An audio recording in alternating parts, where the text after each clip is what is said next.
Hi, welcome to the Interviews with the Hunting Masters, brought to you by Phoenix Shooting Bags. And today we're going to talk a little bit about hunting and conservation and some of the issues that we face right now within the quote-unquote industry of hunting, and some of the stuff that we see in social media and media, journalism, so on and so forth. Today I have with me Mark Hall, and Mark is a I'm going to say journalist. He's a writer, and he runs a very really cool blog, actually, that kind of touches on a lot of stuff that people don't want to hear about, and might strike a nerve with you a couple times when you read some of this stuff, which is good, because that's what it's meant to do. It's meant to get you thinking about some of the stuff that we got going on. Yeah, without further ado, Mark, how are you? Hey, I'm awesome. Looking forward to be on your show. Well, thanks for taking the time. And you're in BC, right? Yep, British Columbia, Canada. I'm Mm-hmm. just right along. Well, if I look out my office window there, I can see the western slope of the Rockies, and I'm just about Nice. 20 minutes north of the Montana border. So it's a little town in northern Montana called Eureka. Okay. It's just right close to the 49th parallel, the international boundary, and it's the closest place to me. So Nice. great place to be. Well, I kind of I originally found your blog from the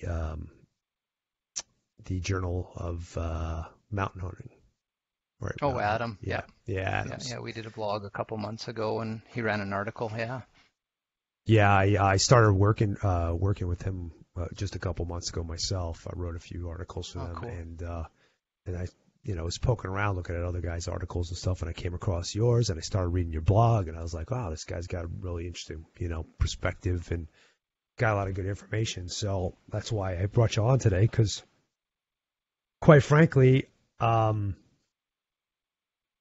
I'm not happy with the way things are going right now, and I saw that you're not either. you know. Yeah. So Yeah. I think, I mean, we share that in common, and I think it echoes a lot of people.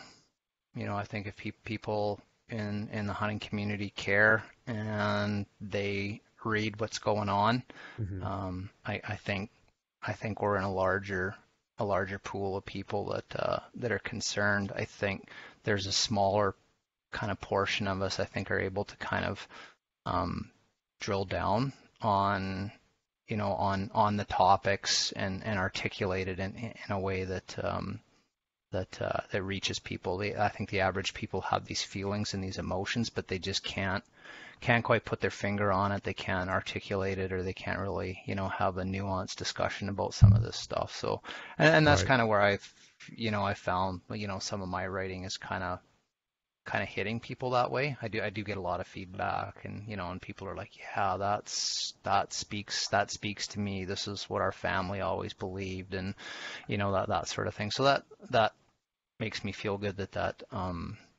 that base is out there in the hunting community. It just hmm takes a few people to kind of contextualize it and bring it into words or video. So yeah, I think the numbers are way higher than anybody would actually imagine, because there's so many people that, like you said, kind of feel this way towards certain issues, but they don't.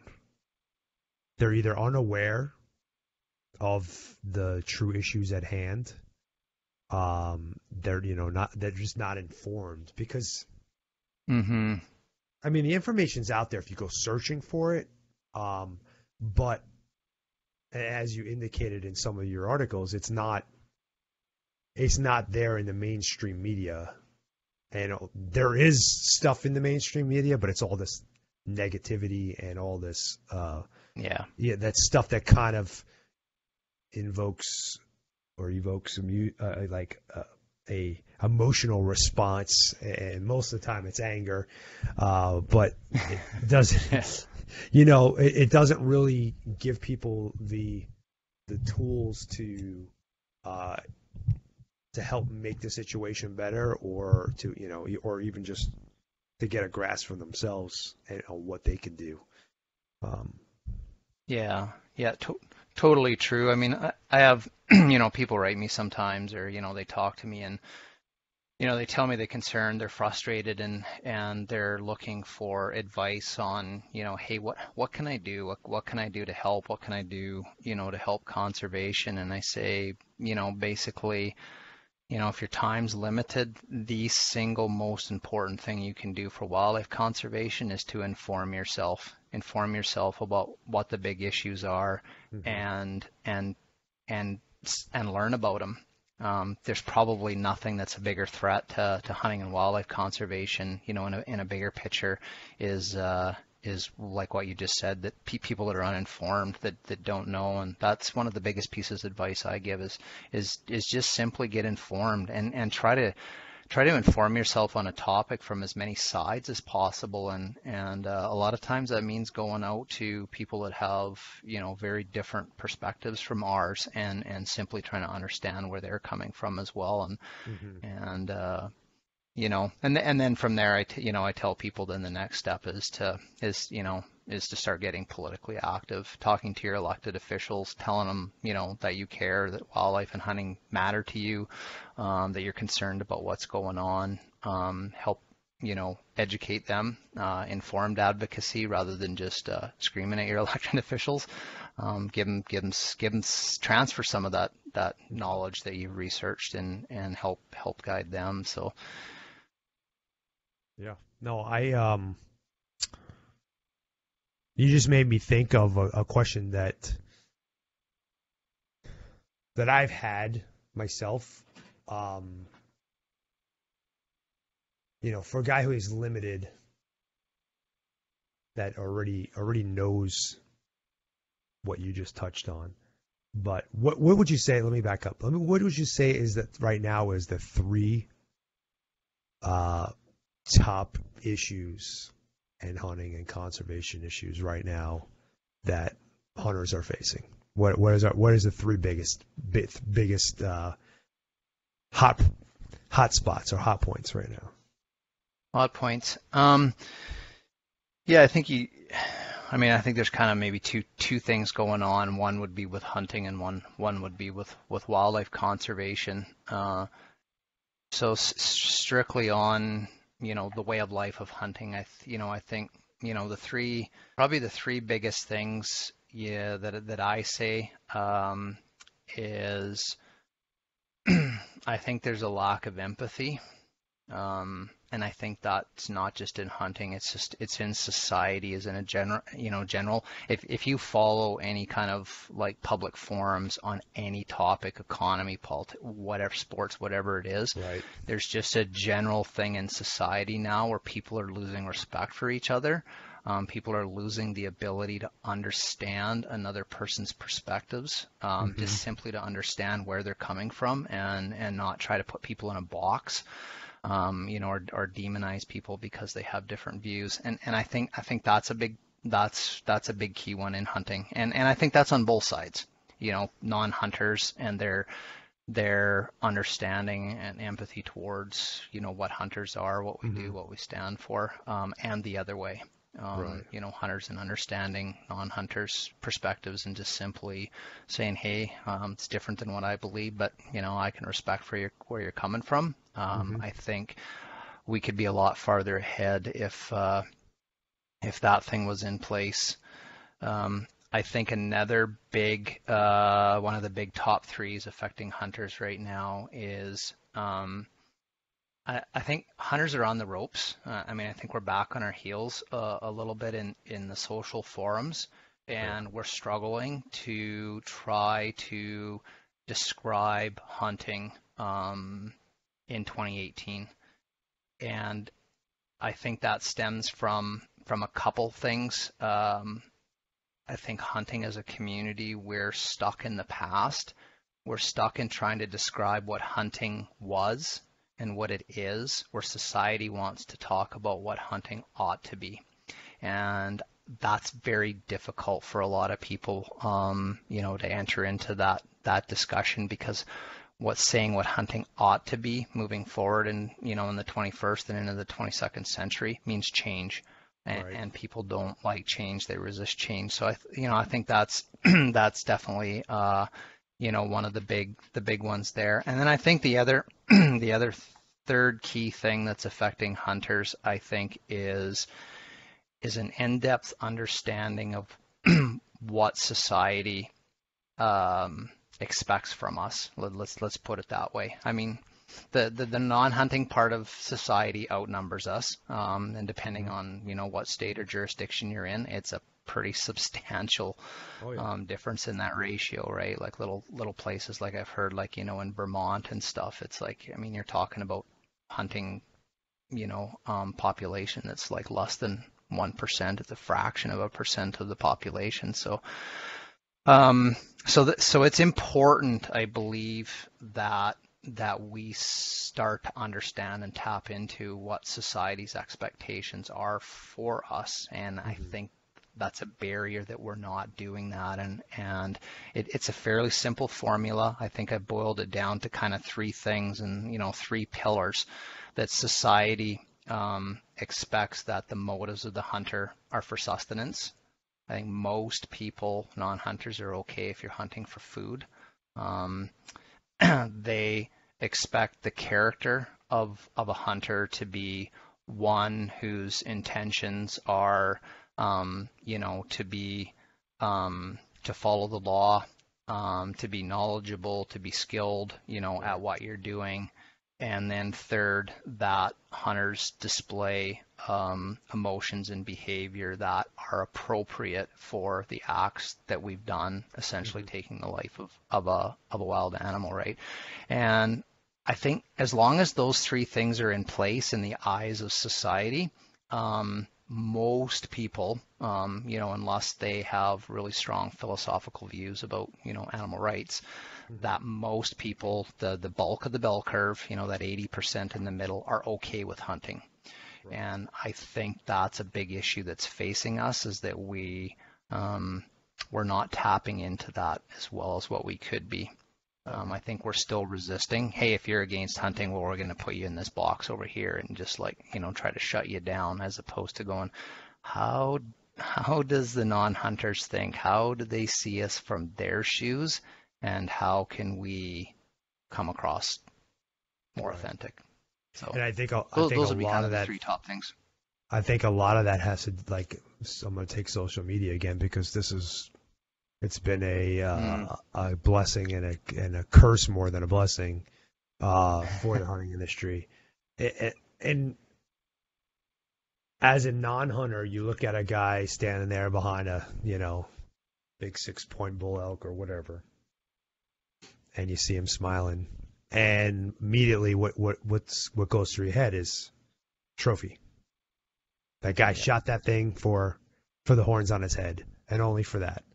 And a picture, they say a picture is worth 1,000 words or whatever, and it is, but it's up to the person who's looking at it to come up with those 1,000 words.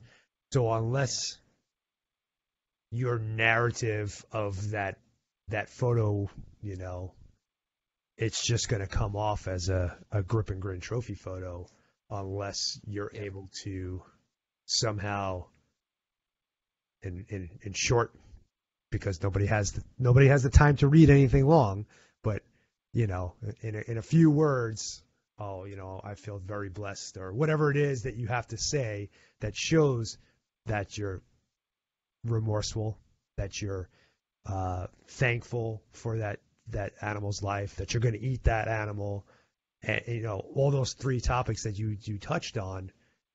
And I think it's important that us as hunters are always putting that out there, because yes, Facebook is very good. I'm going to use Facebook because it's the largest. Facebook, even Instagram, is very good about only showing you content that you're interested in. for the most part. Yeah, I mean, that's what totally. the Yeah, algorithm is totally. set up to do. Yeah. Yeah. So yes, for the most part, when you put up a grip and grin photo, I'm just going to use arbitrary numbers. Let's say 95% of the people that are going to see it are like-minded. So it's okay. But it's that 5% that's seeing it that's not like-minded that you're either alienating or you're helping sway towards the hunting, what's the word I'm looking for? That are empathetic or sympathetic with hunters. They don't necessarily have to become hunters, but they're not against you. Yeah. There's definitely, a lot of curiosity in the non-hunting community that, wants to peek into, our world and go, geez, hear a lot about this. What goes on? What's it really like, right? So they get these little thin slices of appear into the world, as opposed to, what you've been advocating for is taking people out, the Hunter Up initiative, whether it's recruiting, people, or just simply taking a non-hunter, out. That's the bigger snapshot that people, need to see to kind of make an informed decision. But so when people are just kind of peeking in just to say, hey, what's going on over here, and it is just a one-time photo, or a video or a 22-minute, television show or something like that. It's just such a thin slice of a very, very complex, nuanced world in hunting for people to make a very rapid decision on. And it's tough. It's making those rapid decisions nowadays. Yeah, everybody is, right? As the world's kind of forcing people to make a snap decision about things to move forward. But as valuable as what social media can be for a tool, like this type of discussion and and getting information around, it's also a tool that kind of lacks that nuance component to it, and that's definitely coming back to hurt us. We haven't figured out how to master that tool to communicate a more nuanced discussion, and that's definitely another thing that's contributing to our maturity in a digital age. So yeah, no, for sure. You said something that made me think to clarify something about the Hunter Up initiative. So I got not a lot, but enough kickback or pushback about bringing non-hunters or bringing somebody new into hunting. And you said something that I don't think I clarified very well, is that it's not necessarily going out and recruiting a guy who doesn't hunt and bringing them into hunting so that there's more hunters. It's just introducing somebody so that when the time comes, they can understand where you're coming from. They've gone out, they've experienced it. It's not for them. Okay. Yeah, this is not for me. I don't like sitting in the miserable cold. I don't like hiking my ass all over the mountain. But now I have a found respect for why you do what you do, and it's not just driving around in a pickup truck with a turret on the top of and just shooting every freaking animal you see. Yeah. Because let's be honest, those who don't know, it's very easy for their mind to go that way. If you listen to or look at how hunters have been portrayed in cartoons, in movies, in media and journalism, and all this stuff that's mainstream that doesn't come from the hunting community, and even stuff that comes from the hunting community, because there's some stupid ass shit that's out there too. That for instance, there was a guy posted something on Instagram, and it went viral.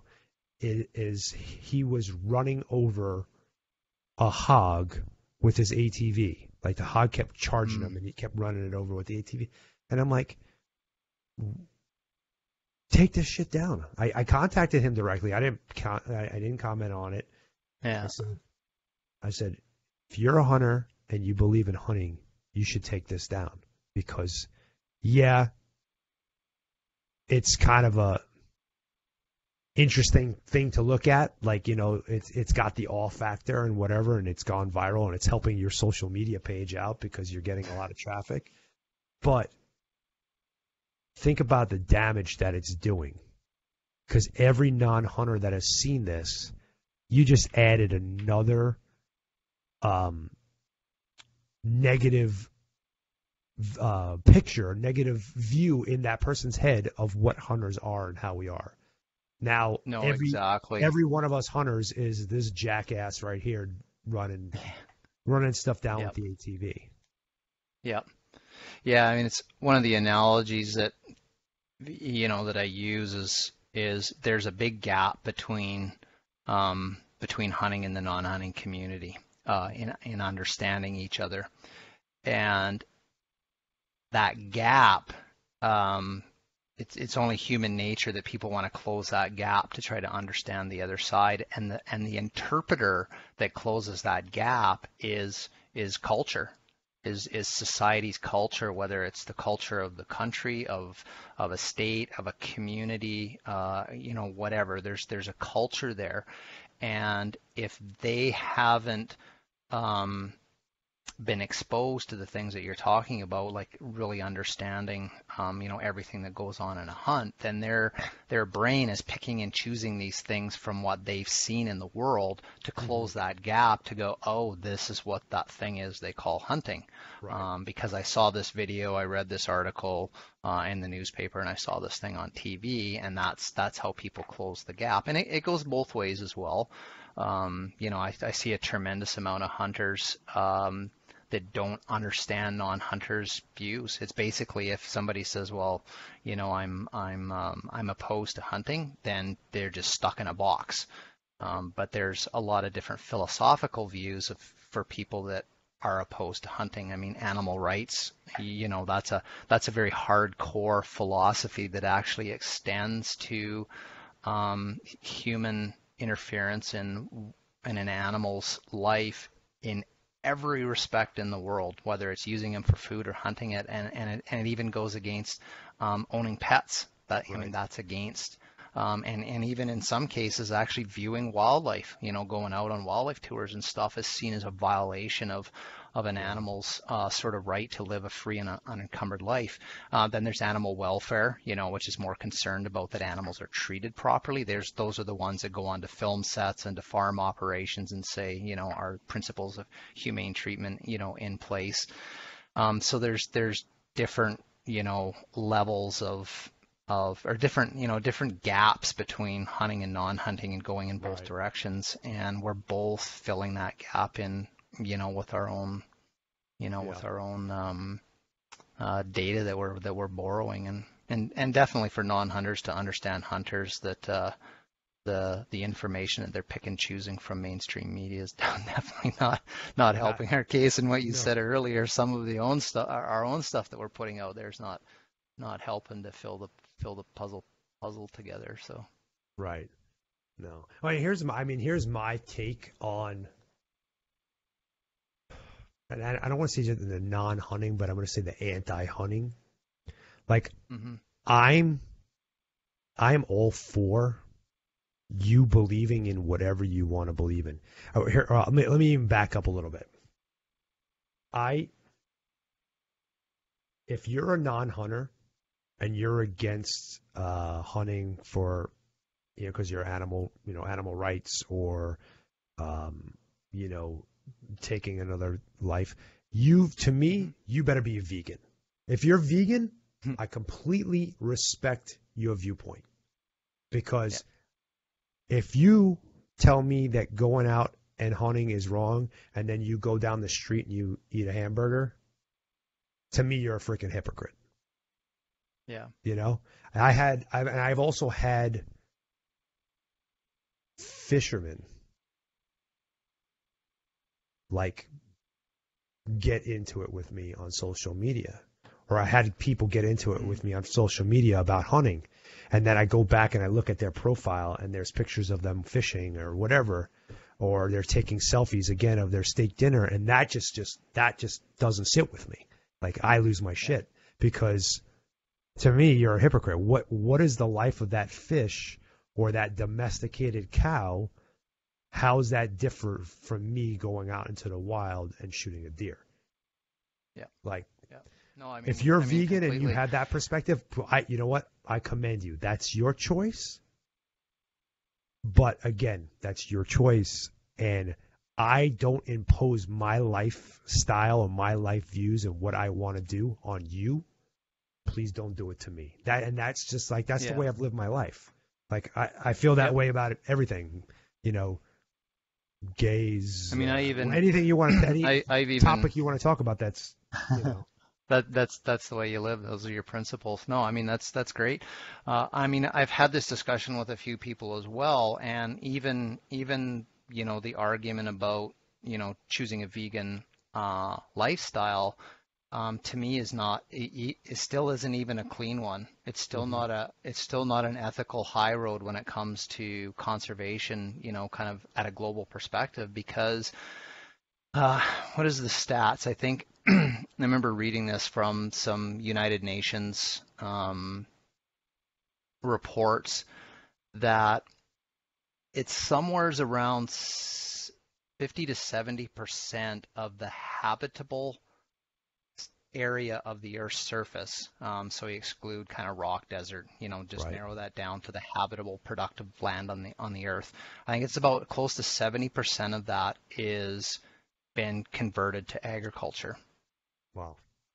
So, as you know, once a native ecosystem disappears to become an Oh yeah. agriculture crop, along goes biodiversity and tons of species of insects and wildlife and all kinds of stuff. So, even a vegan lifestyle, you have to consciously accept that you're contributing to the degradation of Oh yeah. ecosystems, which are taking out, wildlife in an indirect manner. Hmm.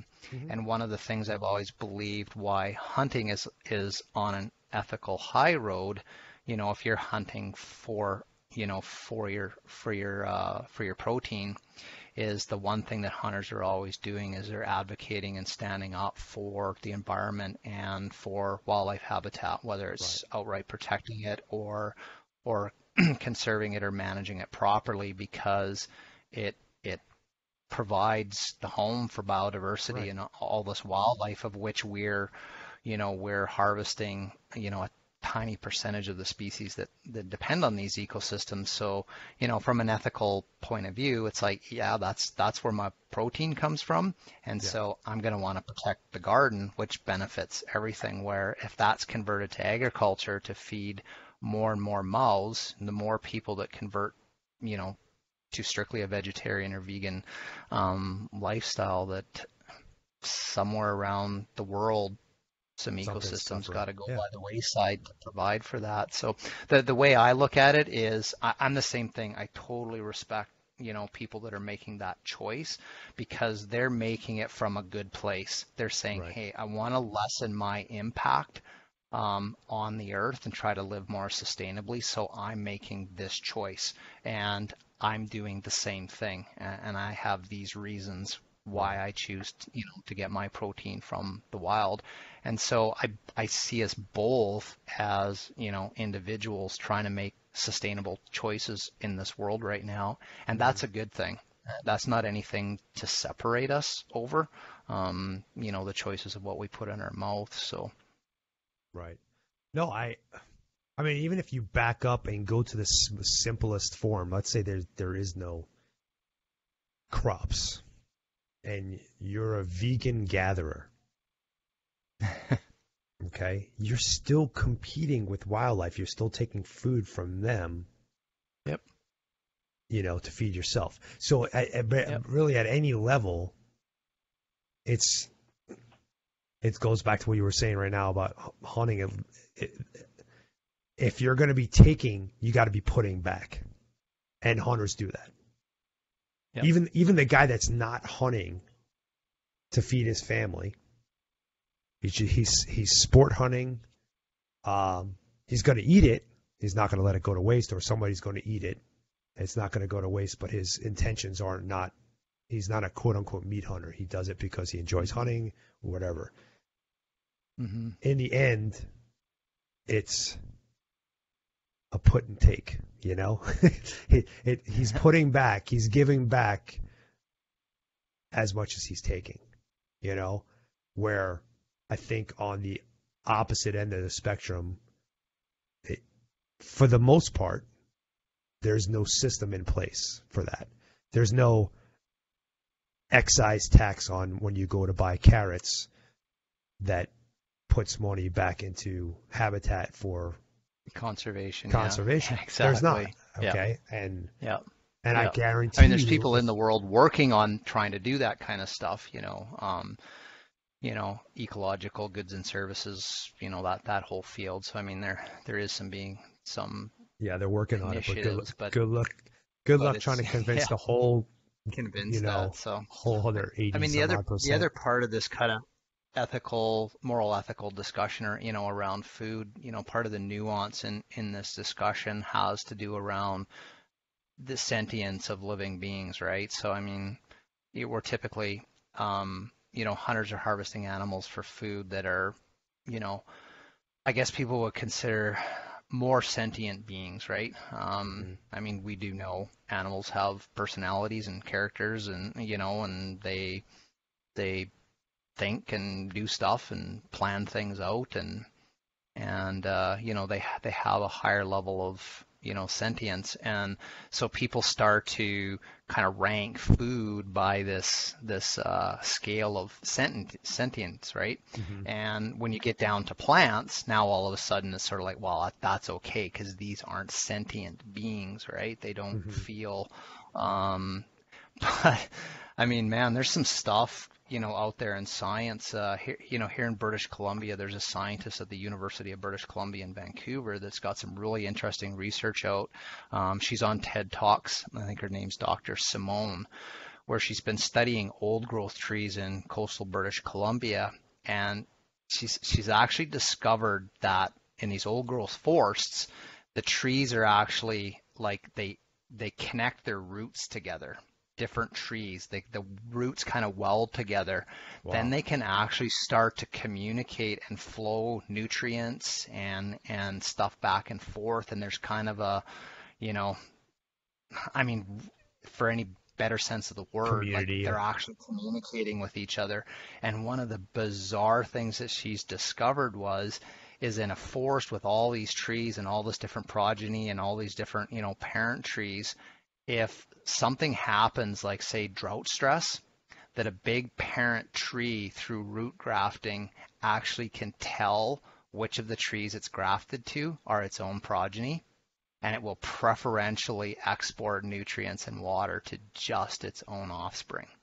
Huh. And I'm like, if you can't tell me that there's something going on there at a higher cognitive level in the plant world, I think you got your head in the sand. So, when you start to talk about separating, sentience and living animals and what your moral right is, what you shouldn't or shouldn't be eating, it gets pretty blurry when you get into the plant world too. Seriously. So, so I'm like, I'm just like, we might as well just stay away from those discussions and kind of go back to what we said. Let's everybody just try to do something that, living and taking from the land, whether it's food or anything else that you're doing, but to do it and make conscious choices to have as little impact as possible. So, right. Yeah, I feel if there's not going to be something in place that's, worldwide, it's upon each individual to do something.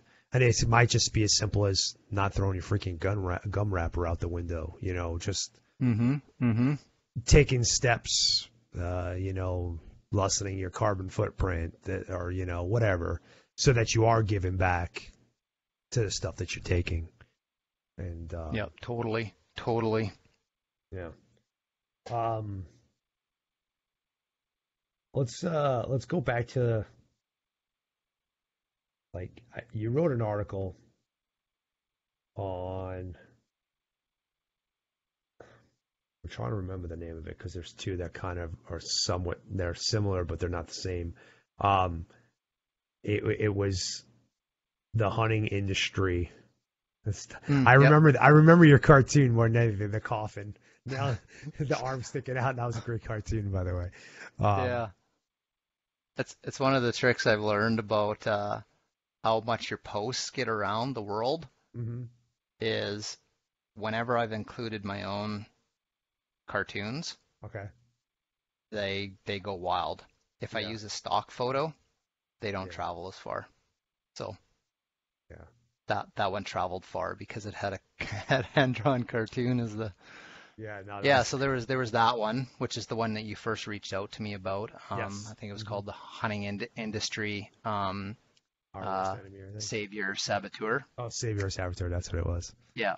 And Yeah. then there was a recent one where we were chatting about there last week or whatever on the one thing that journalists and wildlife scientists need to stop doing or Oh yeah. stop talking about, something like that. Was that was the other one? Yeah. Yeah.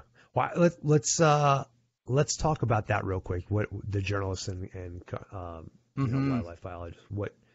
What's is that one thing? What is the thing that they need to stop doing? So the one thing they need to stop doing is they need to stop talking about trophy hunting. hmm And the primary reason is I get a strong sense, and I kind of ran some Google trends that I put into my article, that there appears to be kind of a global downturn in people's interest in wildlife conservation. If you if you kind of just look at what people search for on the internet over hmm time, and if what people search for, um, if you can accept that that is data that represents what people are interested in, hmm Google is showing us that worldwide, people's interest in wildlife conservation is declining, and people's interest in searching for trophy hunting is on the increase. And that's a huge concern for me as a conservationist, because there's no bigger threat to wildlife and conservation in the world as when people stop losing interest in it. And so trophy hunting is an emotional topic. It's a sensationalized topic that sells a lot of papers when it's flashed out there. It can usually be supported by some some pretty cool pictures, if you want to put it that way. Right. So when the media does it, the media is doing it to create controversy, create a polarized debate to attract attention, sell papers, and get viewers.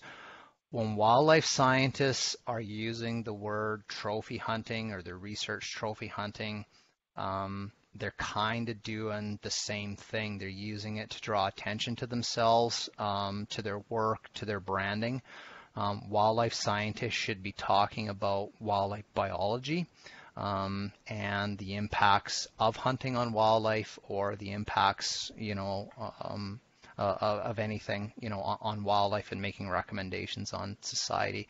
Unless you're a social scientist and you're looking at human behaviors and motivations and that sort of thing, then fair game. You can talk about why people are interested in trophy hunting. But for a wildlife scientist to be kind of dabbling into using that language, is just another thing that's I believe, diverting the general public's attention away from some of the serious wildlife conservation and habitat issues that are out there, Right. whether they're here in North America or worldwide. And I wrote a paper about that and just said this is a big concern I have, that there's too much attention being brought to this very small topic and sensationalizing it, and that's hurting conservation around the world. And I basically just said, look, people, you need to stop doing this.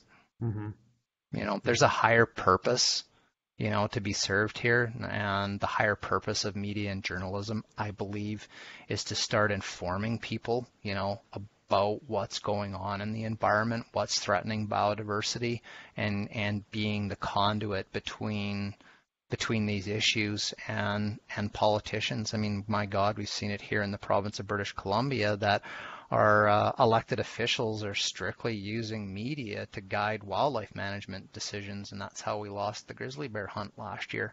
Mm-hmm. So there's a higher purpose in the media, and there's bigger issues, and I think they need to focus on those, and wildlife scientists need to stay strictly focused on informing decision makers on better path forward for wildlife management. So Yeah, it's definitely a uphill battle that we have to try to get people to get away from that. But media is not going to change. The newspapers have been doing that. no. You know, journalists have been doing that since the dawn of time. You know, since it started. Really, I mean, Yeah. You know, and that's what sells too. in today's ages.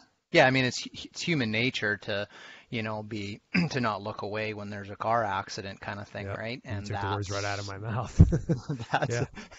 that's what the media plays on. Yep. The media can't reach masses with nuanced discussions. So it has to be very clear. There's a good player and a bad player. There's a for and against. They just need to be able to present that dichotomy, and that hunting plays into that very easily. They can very easily take something and show, this polarized kind of perspectives. And one of the things I always try to do when I write is like I'll bring these issues to light and kind of rail on whichever side needs to be kind of, railed on or whatever. But the end, I always try to wrap it up with like, what can you do for this issue? And basically, in that particular one, I've sort of called out to, the hunting community and the non-hunting community is you need to start calling this stuff when you see it. I mean, you've got to start telling journalists and newspapers and this sort of thing, just saying, look, stop covering this stuff. We don't like the way you're portraying these things because it's diverting attention away from more important things to do with wildlife conservation.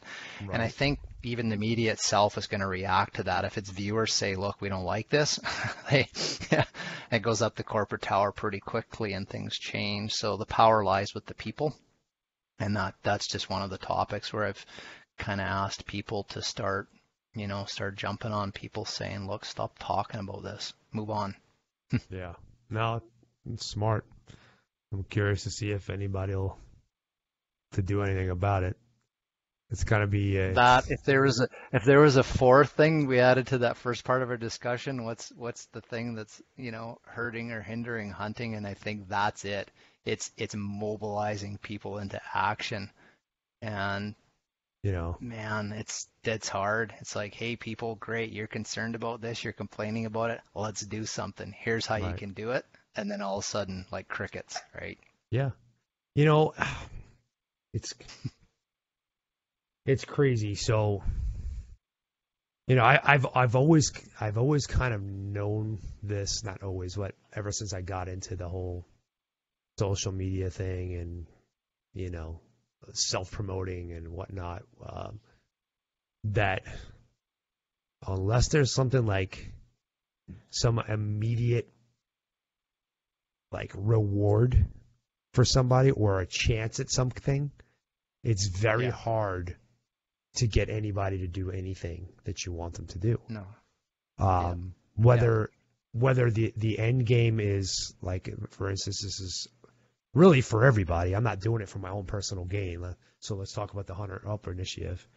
I contacted, I want to say 40 to 50 quote unquote industry professionals. Mm-hmm. And I invited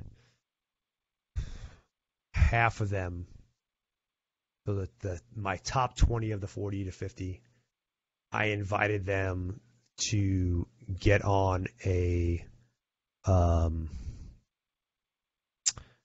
don't know what to call it, a conference call. Let's just call it a conference call with me to discuss what it is that I'm trying to do to see if we can't, the 20 predominant people in this industry, including myself, what we can do to bring it to light. And I had probably 10 of the 20 respond and say, oh, yes, that was something that I'd like to do.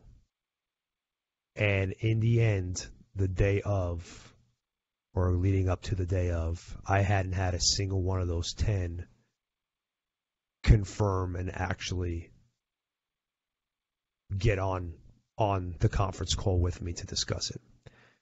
So, like, if I can't expect our industry leaders, quote unquote leaders, to be interested in promoting this agenda or this initiative of mine, how can I expect, Joe Hunter to do it?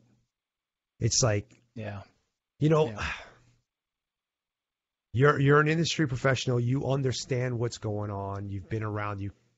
I went to those people that are outspoken in hunting and conservation and the stuff circling what I'm trying to do. I didn't just pick 20 most popular guys.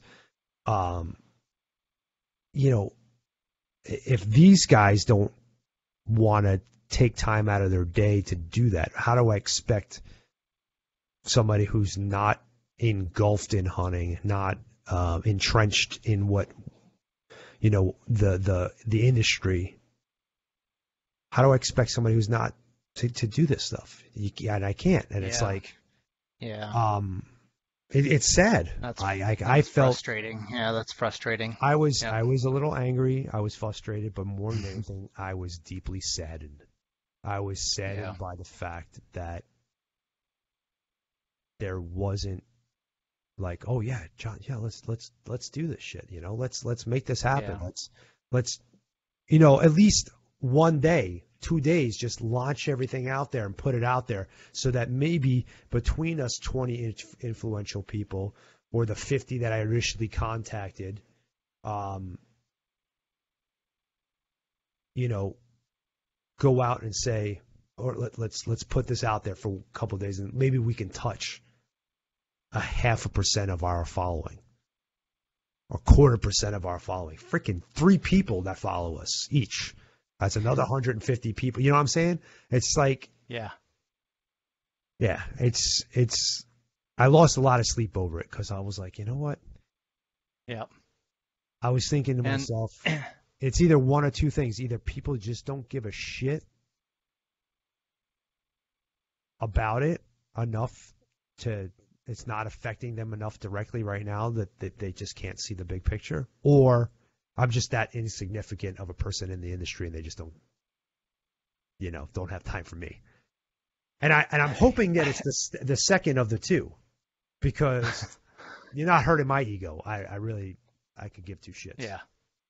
I've been doing this for freaking 20 years. Yeah, I think I'm not there's making $1 million off of it, so I really don't give a shit about that. Yeah. Cut my paycheck in half, right? Right. Yeah, I think there's a few things going on. I mean, I feel for you. I feel, what you're trying to do. And I think there's one of the things that I see that lacks, in the hunting community is our thought leaders. If you get into business, if you get into other areas of, social advocacy and stuff, you can always find key people that are thought leaders, that are driving innovation, that are thinking way out there. I mean, a lot of times I'll tweet stuff out there, something about conservation, and people will come back, with these self-limiting beliefs about, well, this is just, how we do it. And the thing I always throw back is like, what would Elon Musk do if you told him this was the problem? Like, right? I mean, there's a thought leader. The guy's thinking, hey, I want a colony on Mars. That, he's out there, kind of thing. I don't see that. I don't see that in the hunting community. I don't see people thinking about, 2-3 generations down the road and putting the pieces in place now. And I think that's what you're talking about. You're talking about probably something that's starting something now that Yes. will outlive you. You will never see Exactly. the benefit, of this. And Shane Mahoney touched on this, I think, in his keynote address there to the Elk Foundation in 2017, or maybe it was the 2016 or somewhere in there. But they made a film about it called Relevance, right? And that was a Hmm. key message that he had was when we become too few, we become irrelevant. And he was speaking directly to what you're talking about, which is the future of hunting and more people getting into it. And the other sad part about it, which kind of ties into the article that I sort of wrote about, about the hunting industry, um, is the hunting industry itself has managed to kind of supplant the hunting institution. And in my opinion, the institution of hunting Right. used to be the family unit. Yep. My whole entire life, to do with hunting is all about my relationship with my family, my dad and my grandfather, who's no longer alive, right? Like, I mean, there's some really, really deep stuff there. To me, that's the institution of hunting, and I think it is for a lot of people, but that's been lost. And again, I think this is just indicative of society and family, generally it's been replaced by corporate brands. The institutions nowadays are not the church. The institutions are sports franchise. You wear the jackets, you wear the hats. The hunting industry, I think, has become that institution, and the institutions are brands. You're either this guy or that guy or this brand or that brand, and Kuyu and Sitka, like Right. which has the best clothing, or Matthews or Hoyt, or whatever. That's the type of stuff that's going on.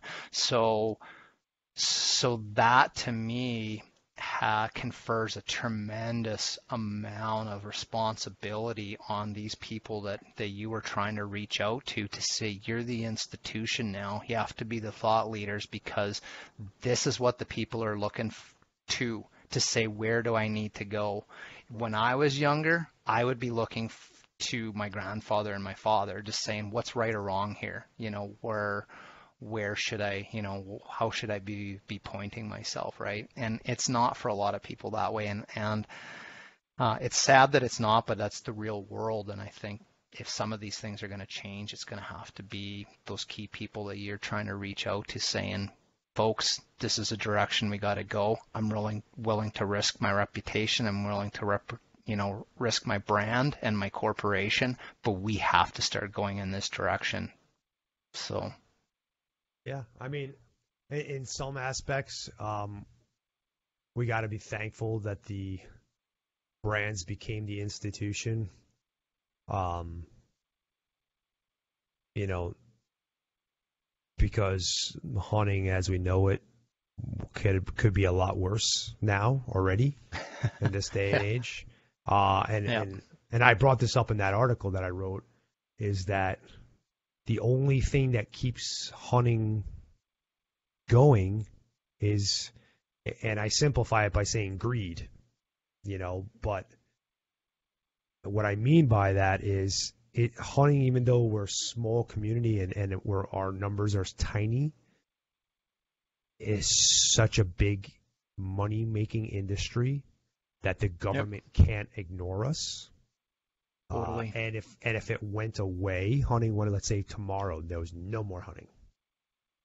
If you think about the $43 billion that stem from hunting, that's tremendous amount of tax dollars, jobs in every single possible, because I mean, if you travel out of state to Totally. hunting, there's hotels, there's gas stations, there's restaurants, there's whatever, anything you can think of can tie back to hunting.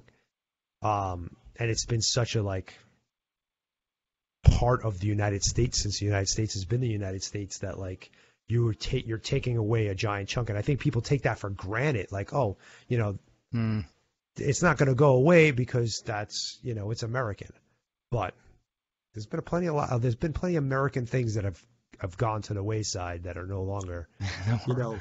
So World's changing, yes. yeah, and you And see, know, that's a big, I don't want to I see mean, a our lot of what I legacy write go about, away. I try to come at it from, with a Canadian perspective. That's where my focus, is. Right, right. And that this is, part of my, my agenda is to try to educate and wake up, the Canadian hunting community, because we're so strongly influenced by the hunting industry in the United States. Those dollar figures you're talking about are astronomical compared to, up here. And I'm trying to wake people up to the fact that yes, you see that in the magazines, you see that on TV, you read about it. The pro hunters and stuff are talking, that language. That's the messaging. But I'm like, that's in the United States. That's not our situation here in Canada. Hmm. So, for example, just here in British Columbia, our fish and wildlife branch, our wildlife branch, our total budget to run that is about $35 million a year. So we're the For the whole country. largest Oh, that's British, just British Columbia. for the province. So we're the Okay. largest jurisdiction in Western North America. I mean, basically British Columbia extends across the entire Western United States, right? Oh, From yeah. Washington to the Mexico border. We have more big game species than any other jurisdiction in North America, land mass, complexity of ecosystems, you name it. And our entire wildlife management program is run on $35 million a year. Hunting in British Columbia Wow. generates 14 to $15 million a year, and we're fighting to get all of that money put back into the resource. Hmm. Right now, there's only a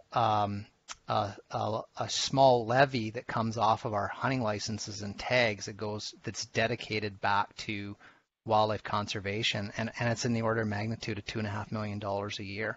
Oh, So, when I see hunters here in Canada going, yeah, well, hunting pays for conservation, I'm like, no, it doesn't. Across the line, it pays a pretty big portion of it, and in some states, it carries pretty much the entire load of right. wildlife management. But it's not the case here. You can't ride on the success of the system that you guys have. It's like you need to fight for that Right. up here, right? So we're close neighbors. Things are very similar, but from that perspective, man, the economic engine behind hunting it's just not here, And and and I that's a mean, it scary could be thing. you guys have. I think last time I looked, isn't it percentage wise you have more hunters per capita than we do? Per capita, yeah. Yeah, like I mean in British Columbia here, there's only 4.7 million people in the whole entire province, right? Oh, wow. And about We have more than 4.7 in Phoenix, Arizona. 115,000 115,000 hunters, Yeah. and that's just resident hunters. So, the Yeah. outfitters bring in, probably in the neighborhood of a few thousand non-resident hunters every year, but that's a pretty, small piece of the puzzle. But yeah, percentage wise, we're probably still sitting only around like I think it's 2.7% of the Oh, okay. population or I thought it something was like higher than that. that. So it's not that far off, but yeah, that economic engine isn't here, and I mean, yeah, that's Yeah. that's that's scary. Yeah. Man, yeah, you guys got to figure out something over there. That's rough. That's even rougher than we got. Oh, man. And I mean, there's a lot more land and, well, not a lot more land necessarily, but I mean, there's a lot of land, but a lot more wild land to manage, I would imagine. Yep. Wow. Yep. I mean, just about everything in this province is public land or crown land that we call it. So, Right. the vast majority is all public access, so it's all managed by the province. So you got this huge land base, very complex ecosystems, lots of species, rich in biodiversity. And yeah, basically I think out of all of our neighboring jurisdictions, Alberta, Washington, Idaho, Montana, Oregon, and Utah, Hmm. we are the lowest funded jurisdiction out of all of those 7 states and provinces, for the amount of money we put into wildlife management. Unreal. Yeah.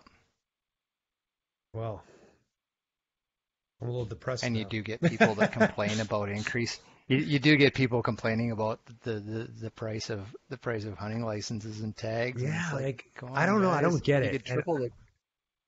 I don't get it. I proposed something. This is going back a ways now. I went to a fish and game meeting here, and I brought up charging $5 more, um, a license, uh, or $5 more for the application when you're if you don't get a drawn, you Okay. still get Yep. Yep. it was $7 at the time or whatever, and everybody just like looked at me like I had freaking 10. I'm like, dude, it's $5. I'm not a well-off person.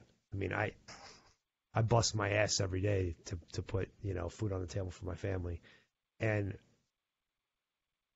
I don't know. For me, it's like, okay, it's $5, but $5 from how many hundreds of thousands of people that put in, that's huge impact for if that money's, and I said that, charge an extra $5 and have that $5 go into like water development or whatever. Cause in Arizona, Yep. that's one of our biggest things is not having enough water for the animals or habitat, just make it specific that it can't be used for the other BS shit that goes on in the bureaucracies over here.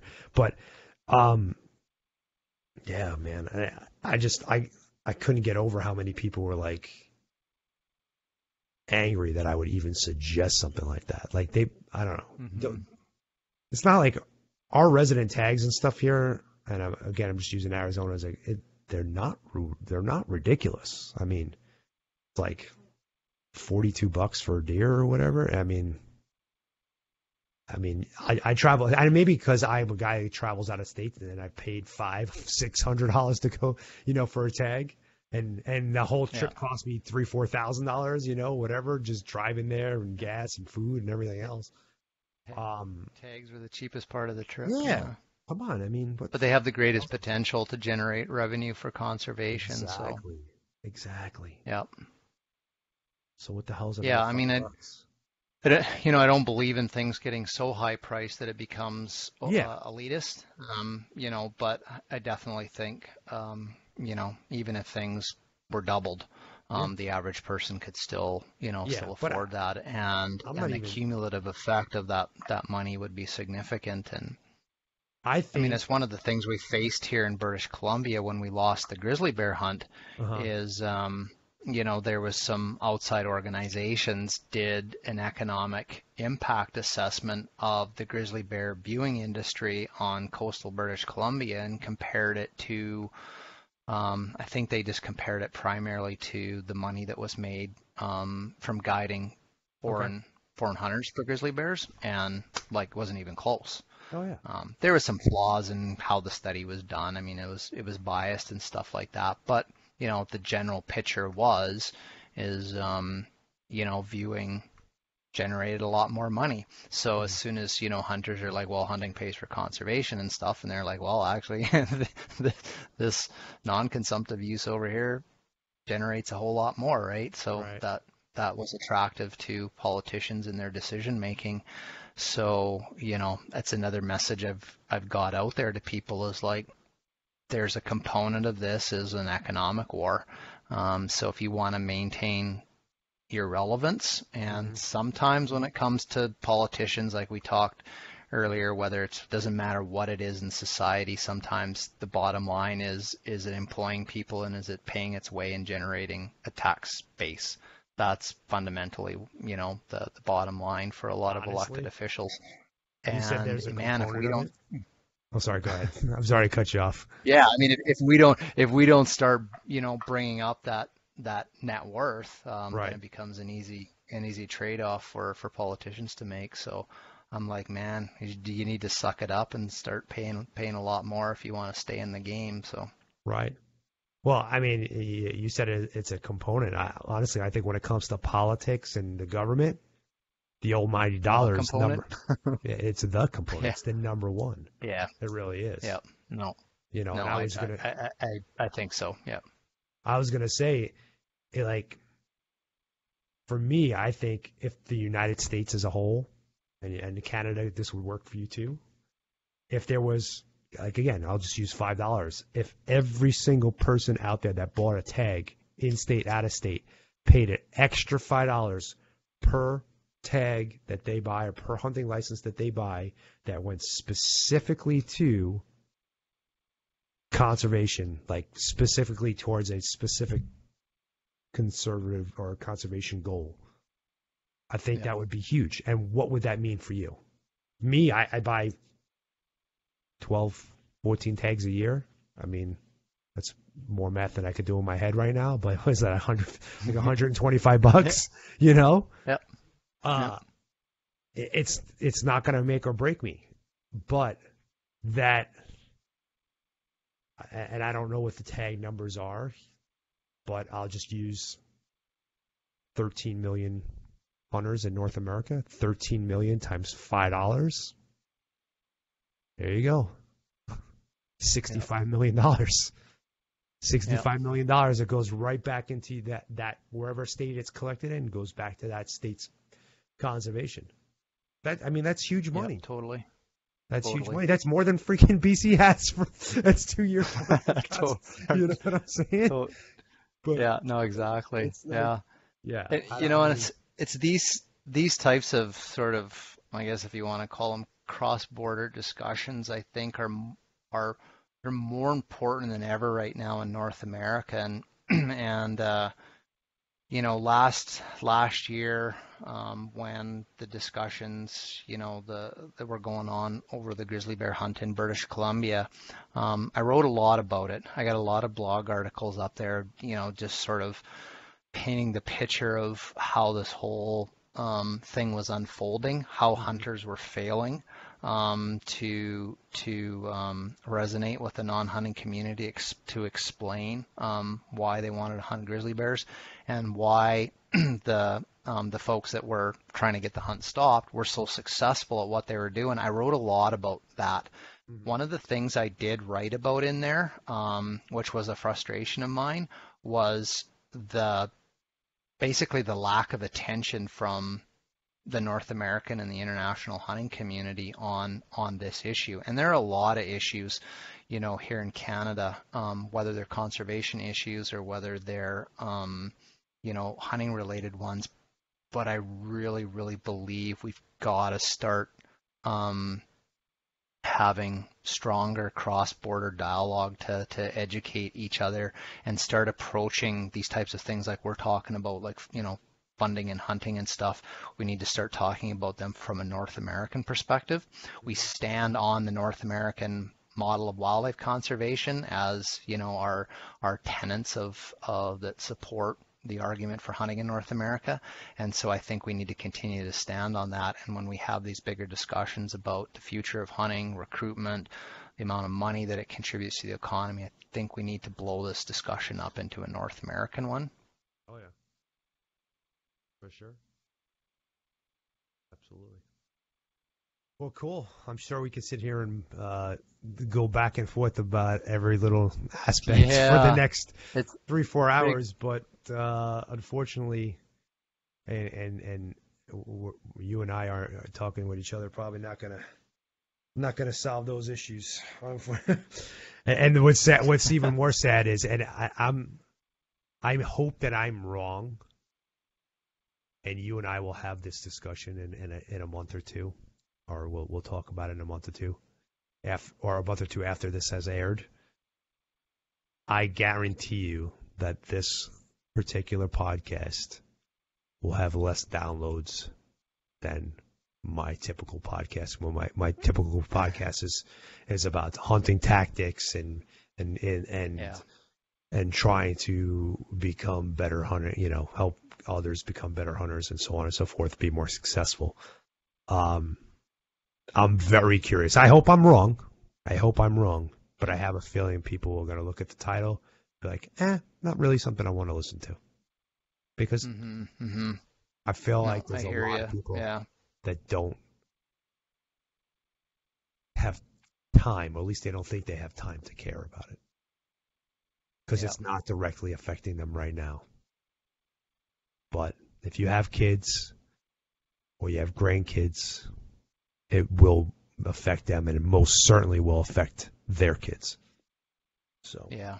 And you know, with that, we just have to keep chipping away at it. We can't be discouraged by downloads or lack of attention. I think it's you got it it's you're in it for the long run. And I think it's just you got to keep these discussions alive, keeps talking about these topics.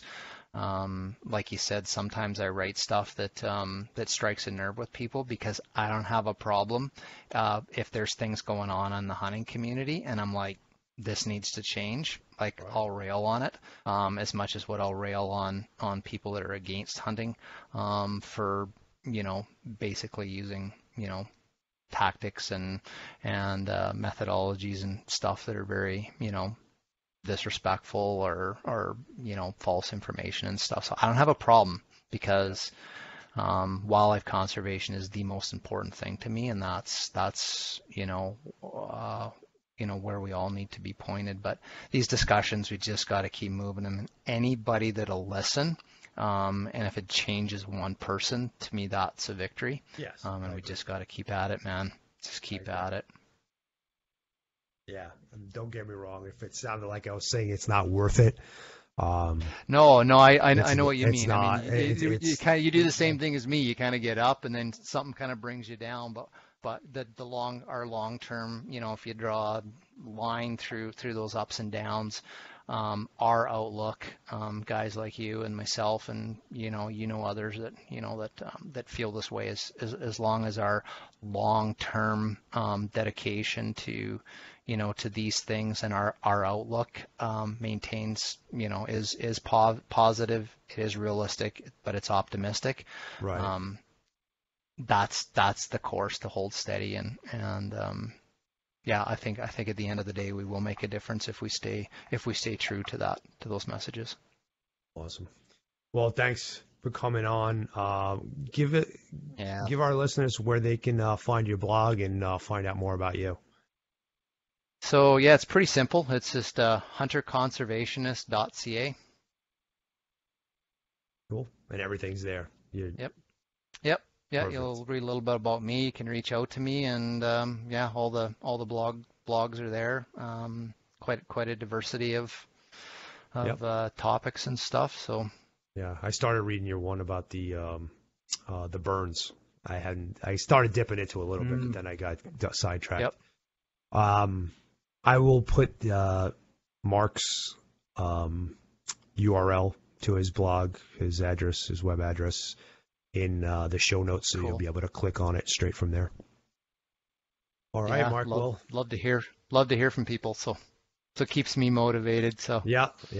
I tell that all the time. People, I'm like, it's that one guy once a month that I get that is like, I really enjoy what you're doing and da da da da. That keeps me doing it, because the 10 or so bashing ones that I get a day don't help the situation. So that one guy comes at like the 11th hour though. Yep, exactly. Yeah. There's been a couple of times in my career, in my life, where I was about to throw in the towel, and I had that one person reach out, and I was totally. like, oh, I've had the same experience. Perfect timing. Yeah. Perfect timing. All right, Mark. Thanks a lot. Well, we'll talk to you soon. Cool, man. Thanks, John. Bye. You bet.